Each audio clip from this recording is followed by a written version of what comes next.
us on this Monday edition of Ed Schultz News and Commentary. Hope you had a great weekend. The numbers don't lie. Campaigns are campaigns. They send out releases all the time. There was a release that was sent out and a statement sent out over the weekend that really caught my attention, and it was from Senator Bernie Sanders and his campaign pointing out the disproportionate amount of news coverage that one in particular candidate is getting, and of course that's Donald Trump, but also pointing out that there has been very little evening news coverage of Bernie Sanders. And, you know, as I said, the numbers don't lie. There's an organization out there, or a report out there in the industry called the Tyndall Report. And what the Tyndall Report does is track the various nightly news programs on the big three networks. And the report's campaign findings cover that the network evening newscast from January 1st of 2015 to the end of November of 2015, just a few weeks ago, the results confirm that Donald Trump, who regularly attracts between 20 and 30% of primary voter support, while at the same time widely underplaying the coverage of Bernie Sanders, who gets basically the same amount of support from Democratic voters. The Tyndall Report provided the breakdown by the network of Sanders' 10 minutes of news coverage. The CBS Evening News has done Bernie 6.4 minutes. The Nightly News on NBC, 2.9 minutes. And World News Tonight with David Muir, 0.3%. It shouldn't be funny because it's about our democracy. It's about a debate. And it just shows that the networks are chasing ratings. That's what they're concerned about. In terms of standalone campaign stories this year, it's been 234 minutes for Trump compared to 10 minutes of Sanders. And at World News Tonight, it's been 81 minutes for Trump and less than 1 minute. Think about that. Less than 1 minute of news coverage on ABC News, World News Tonight for a major candidate. Now, I find that startling. You mean to tell me that Bernie isn't talking about the issues? Come on. All of the things that he's talking about poll in the majority. He has changed this campaign from the standpoint of Keystone, from the standpoint of trade, and forced the frontrunner, Hillary Clinton, to make moves. I said on this production last week that Donald Trump is the best thing that's ever happened to Hillary Clinton because he's sucking all the air out of the room while she has the lead on the Democratic side and Bernie doesn't get any attention. And so now the candidate, it's just not surrogates. It's the candidate himself who's talking about the corporate media in this press release of the weekend, pointing out these disproportionate numbers of coverage. So what's fair? What's important? How is Bernie Sanders or any candidate put in that position supposed to level the playing field? Is it social media? Is it just spending more money? What is it? Do the network newscasts have an obligation to make sure that all of the campaigns are covered? The answer to that is no, because no one's forcing them to change. For more on this, let's turn to Larry Cohen. He's a former president of Communication Workers of America and also the chair of the Democracy Initiative. Larry, good to have you back with us. My pleasure. Your thoughts on these numbers, and I've got some other numbers here as well. The polling, Hillary's going up, but so is Bernie going up. I mean, he's clearly within striking distance, but he's also fighting a name recognition issue as opposed to Hillary Clinton, as any candidate would. But how do you suppose to get your name out there if you can't get the major news networks to cover you? Your thoughts on all this? What's the uphill battle? Yeah, well, as you just said, it's atrocious. The idea that ABC has that kind of ratio of 80 minutes versus actually 20 seconds is what Bernie's coverage amounts to on ABC, and the others are almost as bad. So, for us, it's grassroots. 2 million people are involved in this campaign in some way. Over 800,000 have donated on average twice. Bernie was in Iowa the last 2 days. Again, incredible enthusiasm.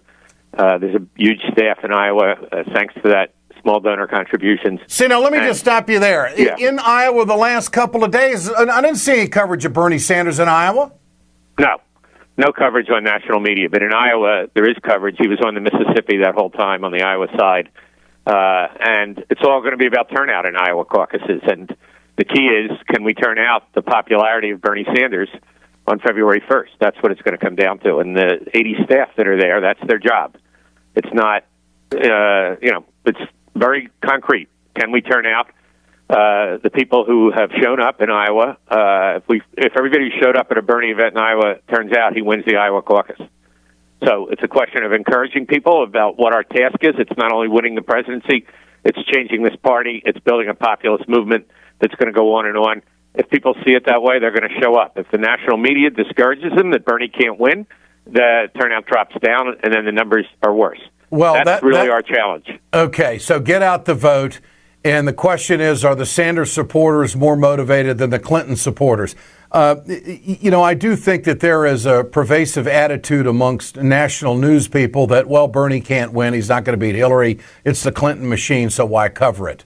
Do you sense that when you communicate with these network reporters and producers? Yeah. Yes.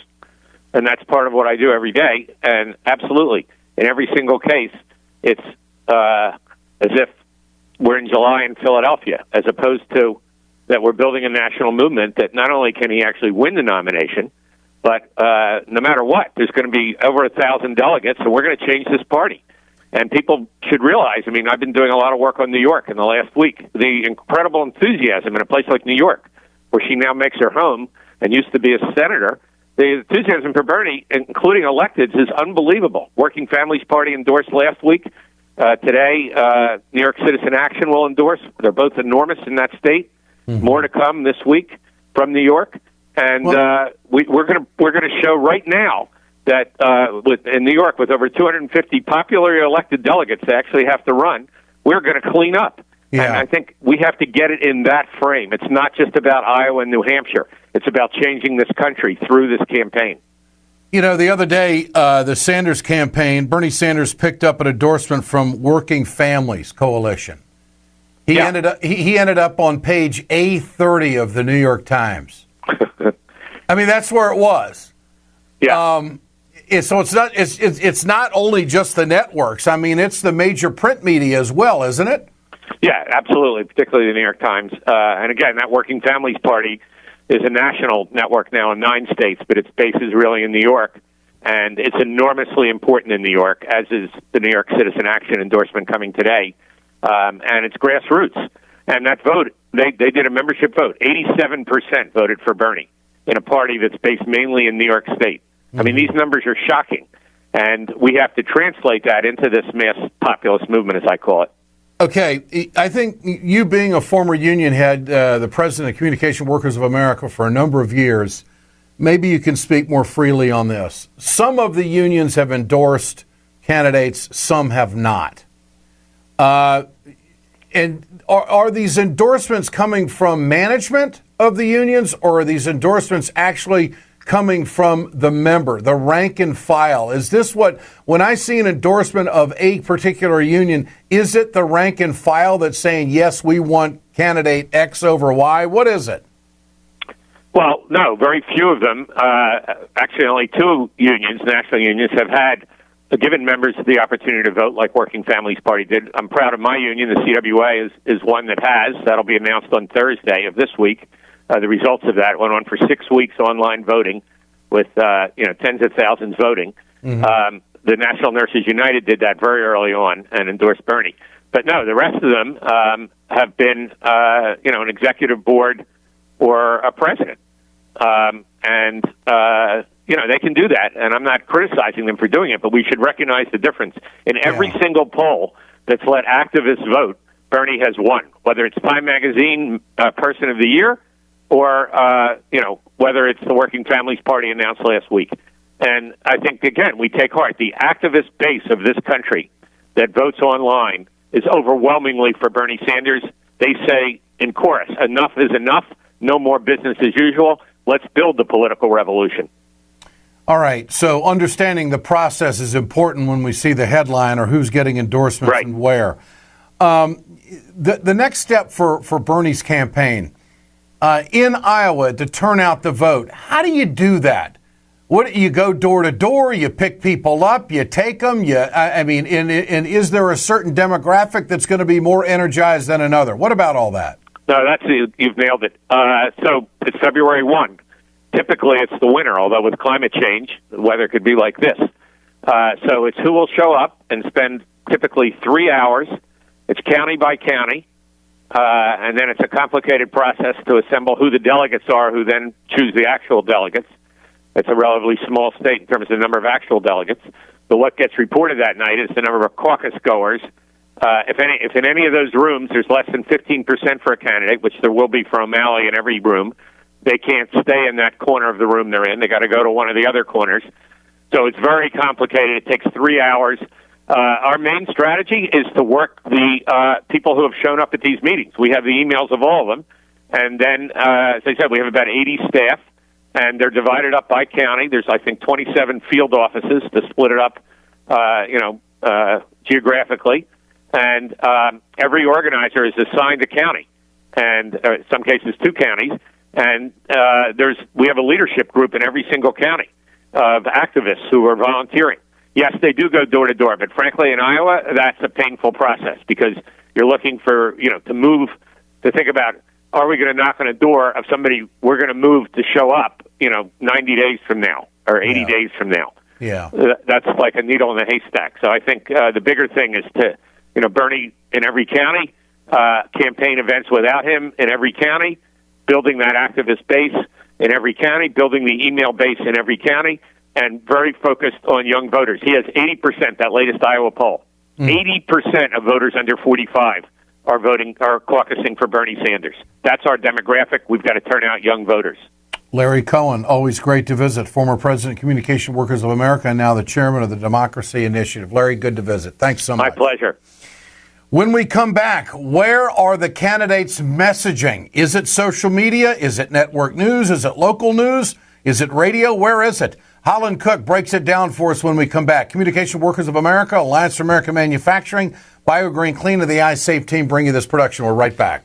Hey, folks, you've heard me talk about BioGreen Clean. I'm going to show you right now on my airplane just how tough this is. I want you to keep in mind, chemical-free, 100% plant-derived, biodegradable. It is the safest cleaner that you can get, and it's the most effective. Go to our website, wegoted.com, or go to biogreenclean.com, www.biogreenclean, and order today.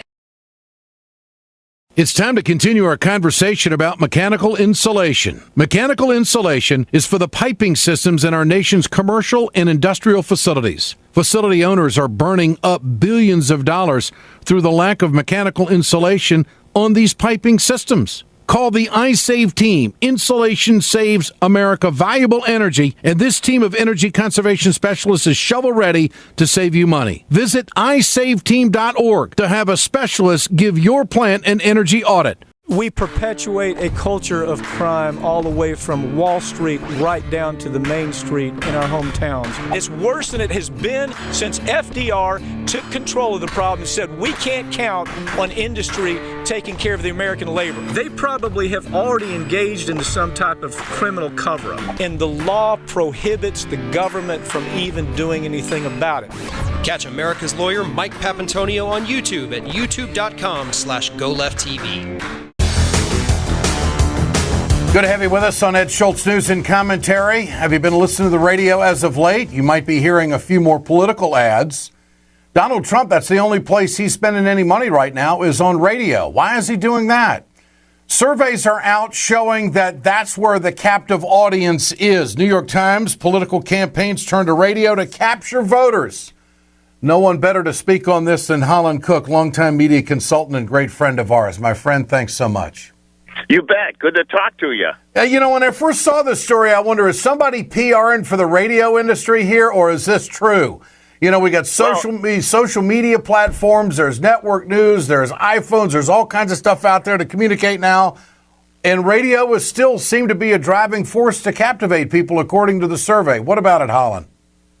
In 2015, we passed a milestone when radio surpassed television as the biggest reach medium, and that's just what it sounds like. It reaches more people than any other medium. Some 245 million Americans aged 12 and older listen to radio every week.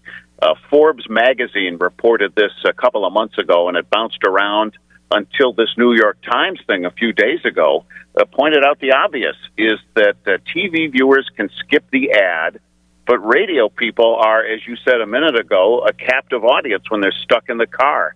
National average of listeners 18 plus is an hour and 14 minutes of audio consumption daily, most of which, some 72%, is radio. So I think you're right. We're going to be hearing a radio air war in the 2016 election. And I don't just think at the presidential level, but at all levels. Because compared to TV, it's less cluttered in terms of other political messages you're competing for. You can target better, and it's much, much less expensive than buying television. You know, if I was a TV salesperson, I'd be saying, yeah, but radio folks are avid button pushers. What about that? Well, the time spent listening varies from format to format. And one of the surprises we're reading in the research that has come out lately from Nielsen, the ratings company, is that this is not just about talk radio. It's about music radio, which, as you know, has very long time spent listening. You'll hear radio stations on FM say that it's the official listen at work station. It's the no repeat work day. It's the station everyone at work can agree on. So they tend to turn it on and leave it on all day. And believe it or not, the voters are more susceptible to messages on music stations than on news, talk, and sports stations. So are they where they come and go? Are they Republicans or Democrats or independents? Is there a definite breakdown there? No, it's all over the map. Not surprisingly, the conservatives are more interested in talk radio than the Democrats are. But that's about as much as you can generalize format by format. Nielsen has also sliced it the other way by segmenting voters. So they're mashing up the data of radio formats and voter mindset.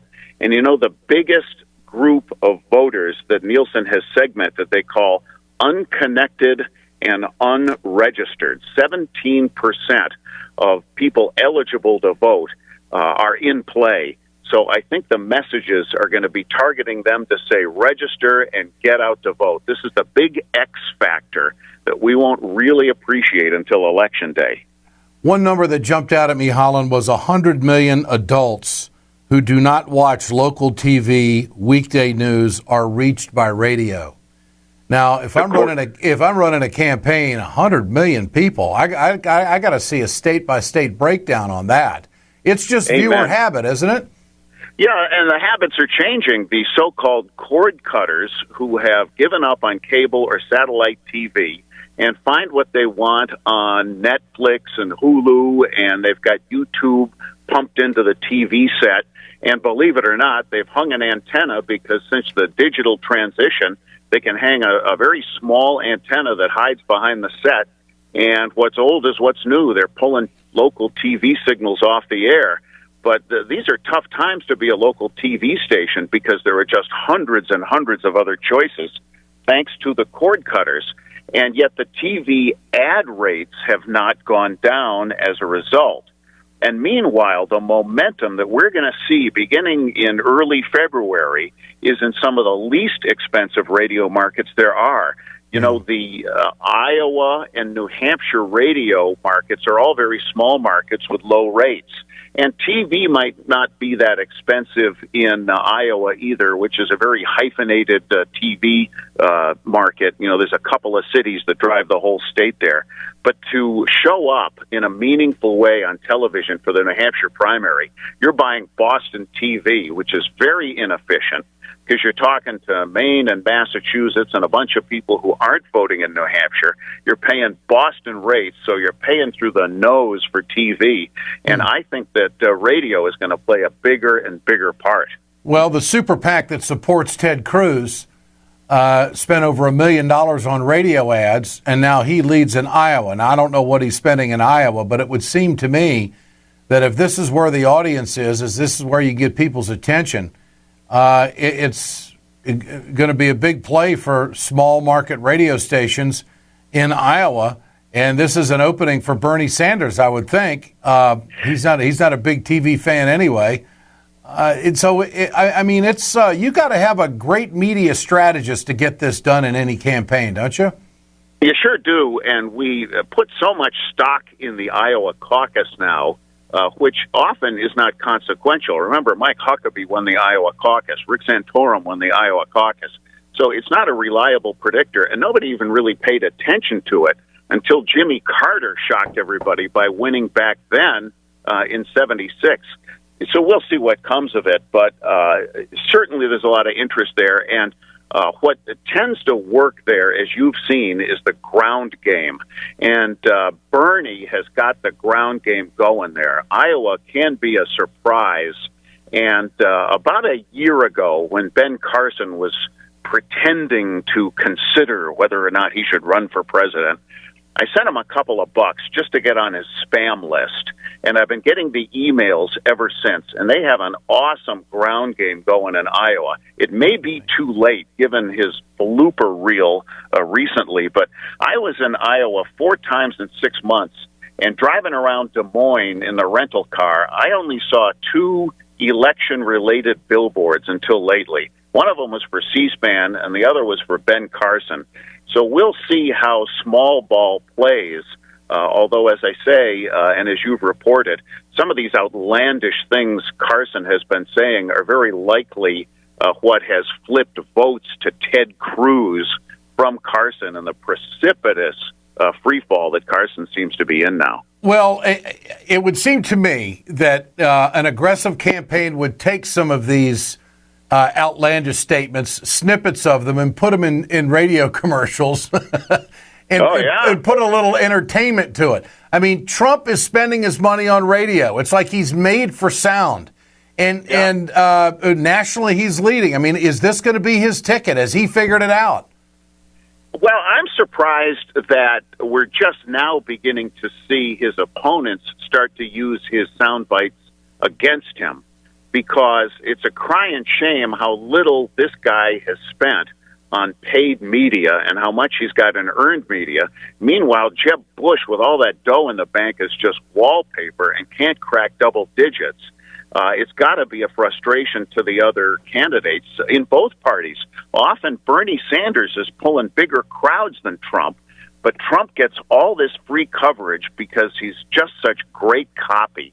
Mm-hmm. This Muslim thing bought him a week of A-block coverage, as you'd say in TV. You know, he's the first segment on the newscast. No doubt. Holland Cooke, media consultant, longtime friend. Great to have you with us. You have a great holiday, my friend. Thank you. Merry Christmas. Happy New Year. We'll do it again. Thank you, Holland. When we come back, Trump news right here on Ed Schultz News and Commentary. Communication Workers of America, Alliance for American Manufacturing, BioGreen Clean, and the iSave team bring you this. We're right back.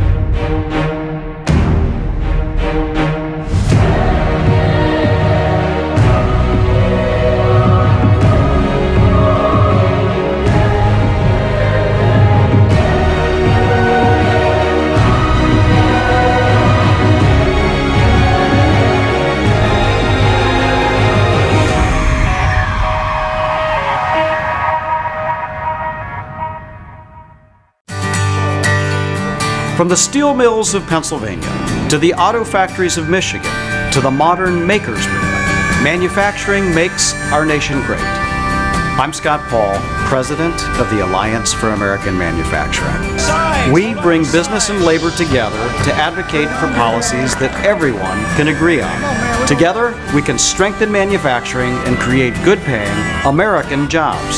Help us keep it made in America.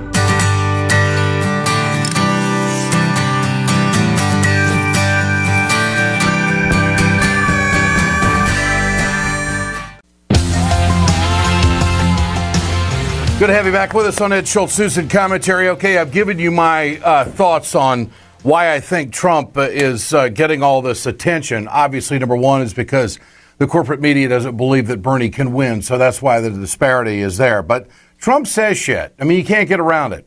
And I've been wondering how he going to attack Ted Cruz, because he said that if Cruz hits him, he's going to hit him back. Well, he went down the road of energy and faith and also qualification. First of all, Trump down in Iowa over the weekend, somebody ought to tell him that ethanol is not as big an energy play as it used to be. And the public is leery of ethanol because there are surveys out there that show and studies out there that show that actually it costs more energy to produce ethanol and get it into our fuel than it does not to produce it. But that's a fight for another day. Bottom line here is that he tries to pin big oil on Ted Cruz. Well, look, he's from Texas. To the best of my knowledge, there's a lot of oil in Texas, right? So, he gets a lot of money from the oil companies, and he's totally against ethanol and everything else you're talking about. If Ted Cruz is against ethanol, how does he win in Iowa? Because that's very anti-Iowa. I don't know how he wins in Iowa.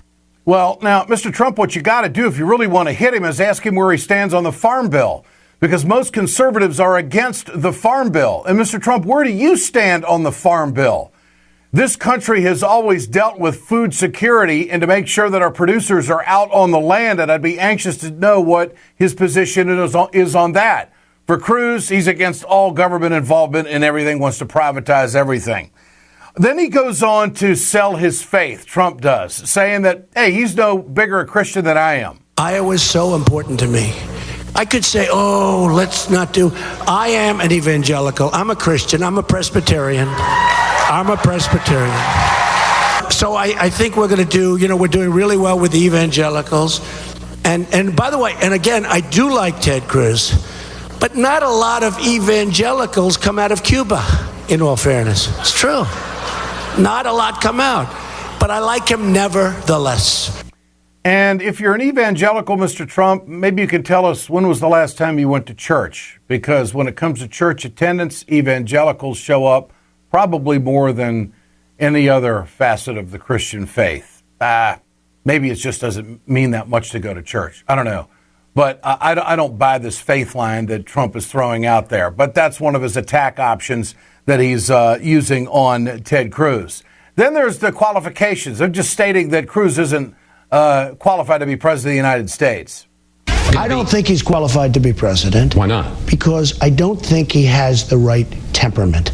I don't think he's got the right judgment. What's wrong with this temperament? Well, you look at the way he's dealt with the Senate, where he goes in there like frankly, like a little bit of a maniac. You're never going to get things done that way. You can't walk into the Senate and scream and call people liars and not be able to cajole and get along with people. He'll never get anything done, and that's the problem with Ted.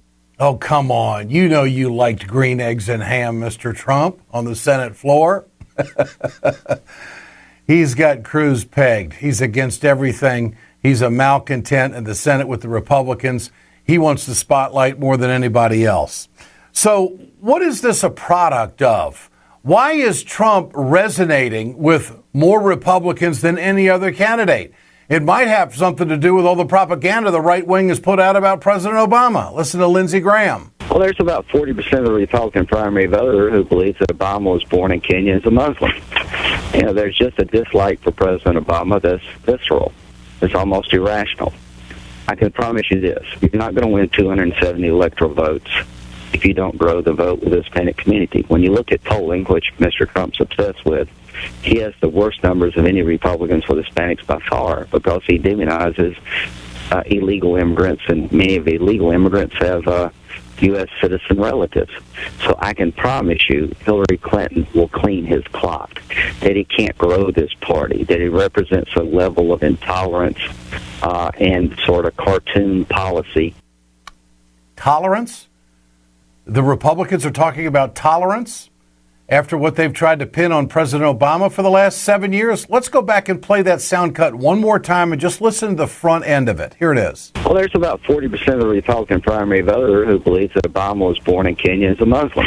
Oh, now where in the world did they ever get that idea? Must have been the Democrats, huh? Must have been the liberals.